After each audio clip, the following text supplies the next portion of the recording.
The average person is said to spend 15 minutes in the bathroom. Why not take advantage of that time and learn something new?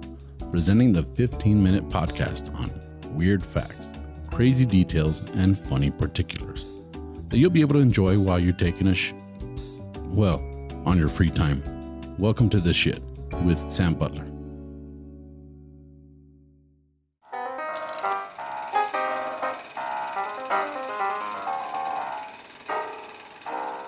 Welcome to another episode of This Shit Podcast. I'm glad to be here and have you guys join us. I have my special guest. He's my co-host for this particular segment, which we'll be doing once a month. Sam and Ram at the movies. Welcome back, Ram. Good to have you, bro. Hey, thank you for having me. You know, it's awesome, man. We did some research. We found some fun facts for y'all about movies, the movie industry, for all you cinephiles. So that's what they call them in English, I think. Yeah, cinephiles. Right. So if you're a cinephile, this is 15 minutes of shit talk. But it's nothing too crazy. But I did find something that I thought I would share with you. Do you know that the first time a toilet flushed on TV, you know when it was? On TV? Yeah, in a movie. In a movie, I believe it was the movie Psycho. You are correct, sir. The first toilet did not flush on the American big screen until 1960. 1960, yeah. Alfred Hitchcock's Psycho features the first shot of a flushing toilet in mainstream American cinema. Marion Crane, played by Janet Leigh, flushes a piece of paper, setting up the audience for the infamous shower scene, wherein Hitchcock kills off his leading lady midway through the movie. Yeah. It's weird because they wanted to do that, they shoot a bathroom, but they didn't know how to justify looking to the toilet. Wow. So they say, okay, well, you tear some paper up, throw it, and we can look at it. Let's see, what can we do? He spent hours trying to think of it. He's all waking up in the middle of the night. I don't know how to do it. And then one day he's like, I got it. Throw a piece of paper in there. Yeah. Actually, like I heard that there's a lot of weird facts about the movie Psycho. But the shower scene you're talking about, the blood was actually like Hershey syrup. Yeah. It was like chocolate sauce. Yeah, so it wasn't even blood. It wasn't, because it was black and white, you couldn't tell. But it had that consistency they were looking for. Thickness, yes. The thickness. So it gave that... like more realism to the scene. More realism to the scene. Yeah, and some very interesting fact is that we never see when the knife touches the body. Yeah, you just that was something I remember as a kid. I would watch Siskel and Ebert, the movie critics, and they were talking about that one time. Yeah, and they were saying it was like he was a master. Alfred Hitchcock was a master at conveying a message without actually having to show the message. So you didn't have to see the guy kill her. You could assume that's what he did, exactly. and that painted the picture. And sometimes your imagination does worse than the actual that's film. Scarier, yes. Yeah, like your imagination is scarier. Yeah. So that's the first fact that I found. What do you got for me? I have one from 1980 from an Italian movie called Cannibal Holocaust. All right. It's a very bloody movie. So bloody, so realistic that the director, Ruggero Deodato, he was arrested. Really? A few days after the presentation of the movie. Oh, I think I read about this. They thought he really killed someone, right? They thought... It's interesting because they said to him, okay, show us the people that were in the movie. And the thing is that... He's all, hold on. The thing is that they had all the extras. Do you want to see a toilet flush? Go ahead. With blood? Here's some Hershey sauce in there. Yeah, that's... Arrested him for that. Yeah. No, but he was arrested for that, and he had to call several of the extras. But the thing is that they had them sign a contract that after they made the movie, they had to disappear for 1 year. Oh, wow. So the thing is that, okay, where are they? They are dead. No, so they're somewhere. They had to look for them, and they showed in the court. So he was released. Wow, that's insane. Yeah, it's insane, but it's a good movie. I mean, if he's fooling you. And what year was this? 1980. Well, 1980. Wow. Yeah. So, that's tough. That's tough. good. Yeah. Yeah, I mean, I can see how they... I mean, even video games are very hyper-realistic now. Yep. But in the 80s... Yeah, when those type of movie, I mean, It's a very hard movie to watch, but if you like gore film. and all of that, you're gonna enjoy it. That's awesome. That's awesome. Let's talk about this. Let me see. Tom Hanks helped pay for Forrest Gump. Yep, he was actually a producer. Tom Hanks revealed that he and director Robert Zemeckis paid for some of the film when Paramount limited its budget. Really? Wow. I didn't know While that. the director and actor paid to shoot several scenes, they asked the studio for an increase in the profits. Tom Hanks earned an estimated $65 million for the film. Wow. Man, that's a lot of money. So, and the Oscar too, so. Yeah, I mean, he won the Oscar. To me, that's one of the greatest films made to date. It's beautiful. Yeah. I mean, regardless of your political affiliation, because right now in America, some people don't like Tom Hanks because of politics, but the guy was an excellent actor. That movie, I believe it was released in 1995. I mean, we could do like 4 episodes on just the movie itself. Yeah, I know. Did you know that the role was offered first to John Travolta? That's what I heard, Yeah, he declined it. And thank you, John Travolta, for declining that. it. Yes. Yeah. Thank you for acknowledging your place in history. Yes, you were wonderful in Saturday Night Fever, but Forrest Gump is for somebody else. Yeah, I mean, there was just so many things that they were... I mean, a lot of it is fiction, obviously, but just the way they were able to tie everything together. Yeah, it's fun, huh? Right, it's fun. Yeah. It's amazing. If you're into history and all that kind of stuff, who doesn't like Forrest Gump? I don't know. All the references to Lieutenant Dan, all that stuff's amazing. Yeah, it's wonderful. It's wonderful. There's a lot of weird facts about the Forrest Gump movie, so I thought it was very interesting that he was actually a producer. He helped finance it, so that definitely shows commitment, right? Yeah, wonderful, man. Well, I have one from Disney, from a movie from 1977 called The Rescuers. Okay. With Bernard and Bianca. I don't remember the last name for these 2 characters. Weren't they birds? No, they were mice. Mice. Okay. Yes. Yeah. Well, the thing is that in this movie, well, it was in 1977. In 1992, it came out the version for VHS and for Laserdisc. Okay. 1992. But until 1999, people found out that there was a topless image, an image of a topless girl. Really? In the back of the sequence. About 38 minutes into the movie. You have to pause it really fast. It's only 2 frames of the movie. In animation, in cartoons, they're normally like every second is like 30 frames. Okay. In a normal movie, it's 24 frames a second. In a cartoon, they can be from 30 up to 60 frames per second. Okay. And in this time, only 2 frames, it's visible. And what was it? It's like an image of a topless sculpture or something like that. I mean, it's not even it's not frightful. perverse? No, nothing like that. But people got scared because, it's Disney, it's for kids. But if you don't know it, you don't even realize it. That reminds me of The Lion King. There was a lot of the sex word. when the 2 lions. I don't remember what the Nala. When they're having sex. Nala and Simba. That was it.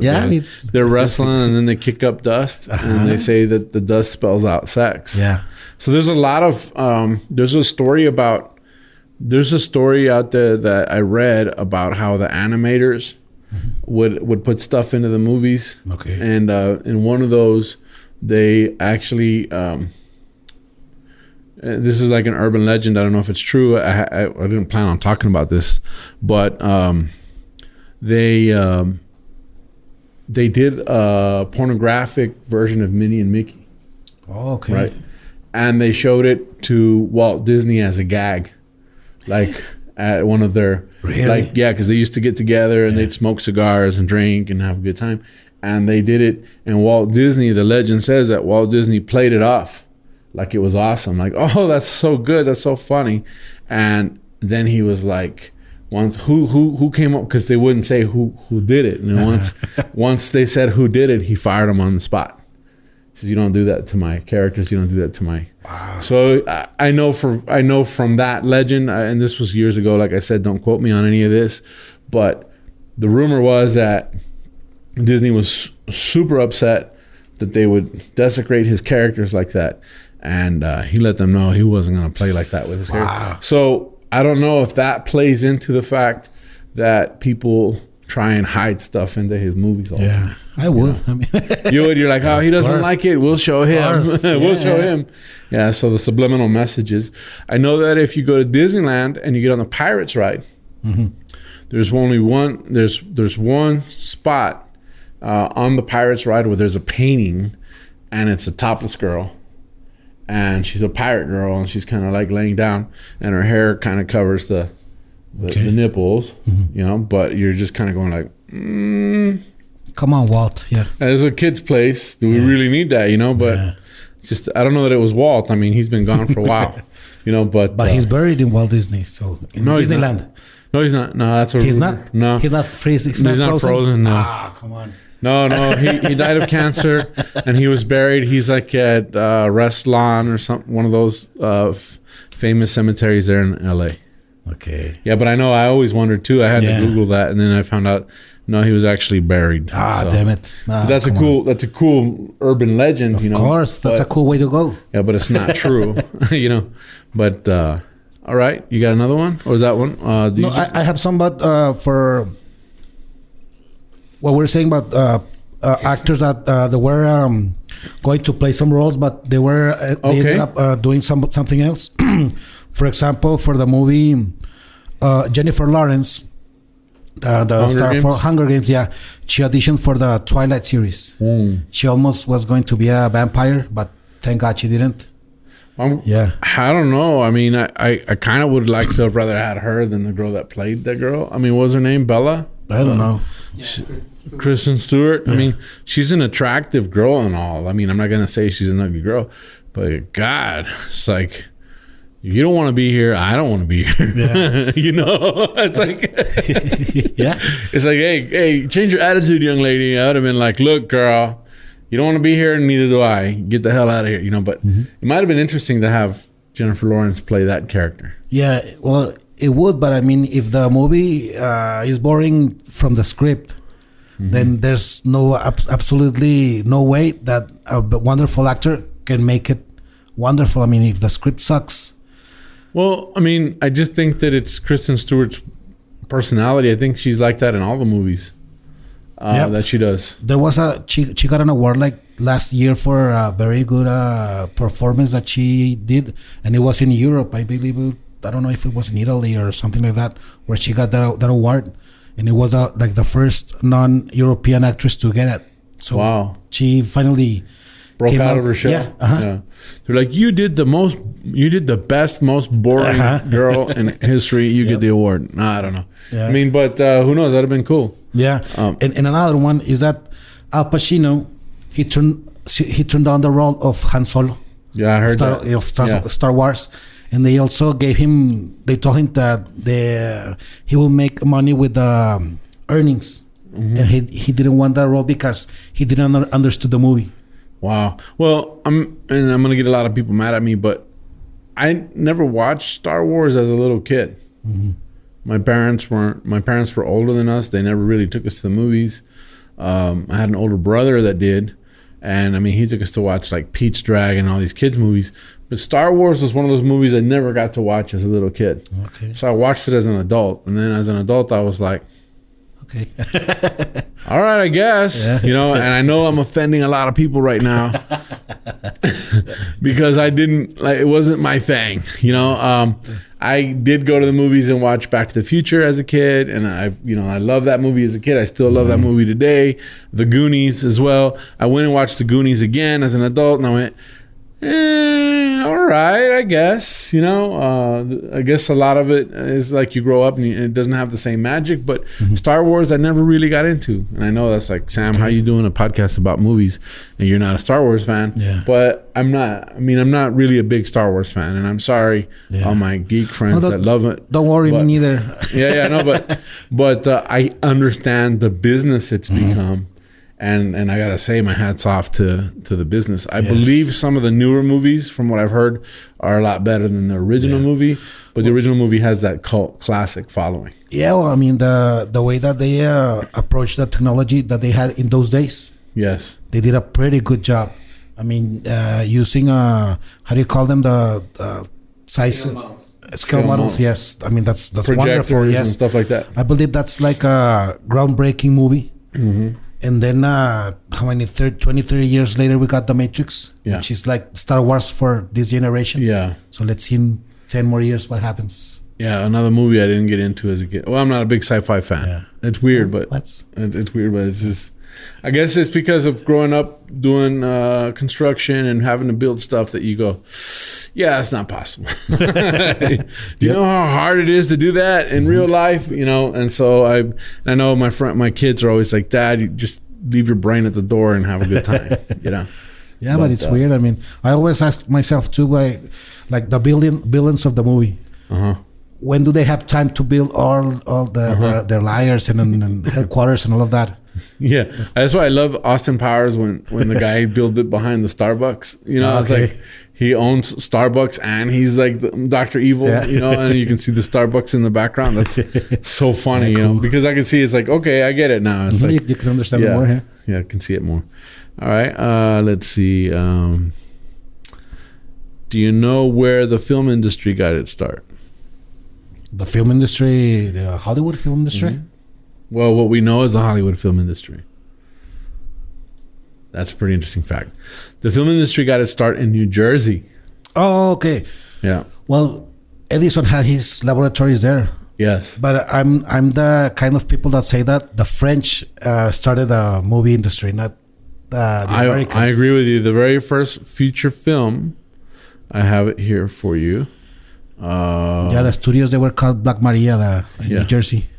Yeah, the first narrative film, let me see, that's New Jersey.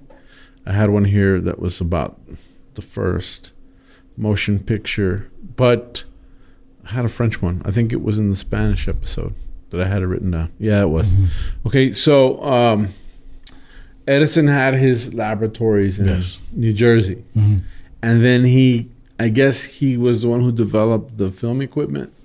So then he had a monopoly on the film industry. Yes. And everybody fought. So that was one of the reasons they all ran back west to overthrow Edison's film monopoly. Okay. Yeah. The first film camera was called the Kinetoscope. Yes. It was invented by Thomas Edison and William Dickinson. I believe it was mostly William Dickinson, but Thomas Edison took credit. The camera allowed for one individual to view a film through a peephole-like window at the top of the device.